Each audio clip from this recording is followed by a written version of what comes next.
예, 20번 문제는 역시 트랜잭션에 대한 문제죠. 트랜잭션은 어떤 의미일까요? 어떤 데이터베이스 안에 존재하는 테이블이 있어요.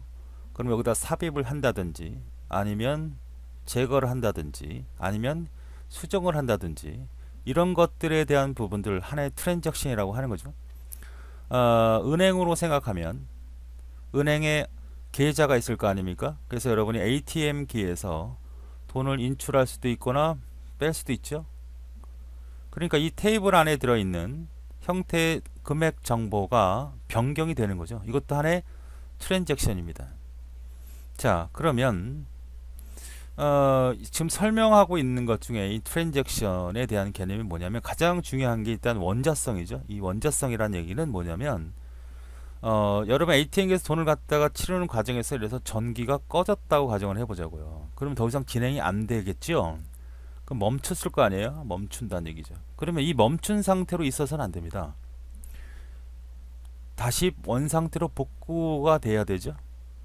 그러니까 돈을 내가 인출했어요. 그런데 인출을 하든 입금을 하든 거의 마무리 단계에서 딱 정전이 되었단 말이에요. 그러면 이 상태에서 그냥 멈춰서는 안 되고 반드시 다시 원 상태로 되돌아가야 됩니다. 이렇게 되거나 아니면 완벽하게 성공하든가 성공 아니면 원 상태로 복귀해 줘야 되는 모든 DB를 컨트롤하는 그러한 명령은 반드시 이 원칙을 지켜라가 바로 원자성이란 말입니다. 아시겠죠? 그 다음에 세 번째 이거는 이제 일관성이란 말이죠.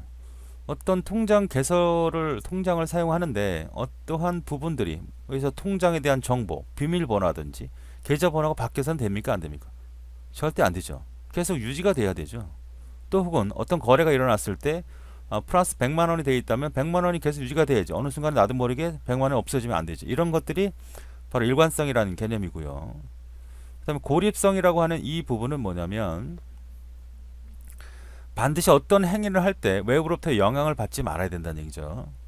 두 부부가 있습니다. 남편이 같은 계좌를 쓰는데 부부가 입금을 했어요. 입금하자마자 돈을 빼고 싶은 겁니다. 누가? 부인이. 동시에 일어나잖아요. 동시에 일어날 수 있죠. 그래도 트랜잭션은 절대 어떻게 돼? 어느 한쪽이라도 작업이 되면 동시에 작업되지 않도록 완전히 그 하나의 작업을 독립을 시켜야 된다는 얘기죠. 외부부터 영향을 받지 말아야 한다는 얘기죠. 이것을 우리가 고립성이라고 얘기하는 거고요. 그 다음에 지속성이라고 하는 부분이죠. 어떤 상태가 변화된 상태에서 계속 그 상태가 유지되어야 된다는 얘기죠. 어떤 고장에도 변경이 되지 말아야 되는 사실입니다. 그래서 문제를 보니까 트랜잭션에서는 모두 반영이 되는지 성공을 하든지 아니면 실패를 해서 원 상태로 돼야 되는지 이 둘 중에 하나를 결정해 주는 이 상태를 우리는 원자성이다 이렇게 얘기를 합니다. 그래서 답이 몇 번이 되는 거예요? 그러면 4번이 되는 거죠.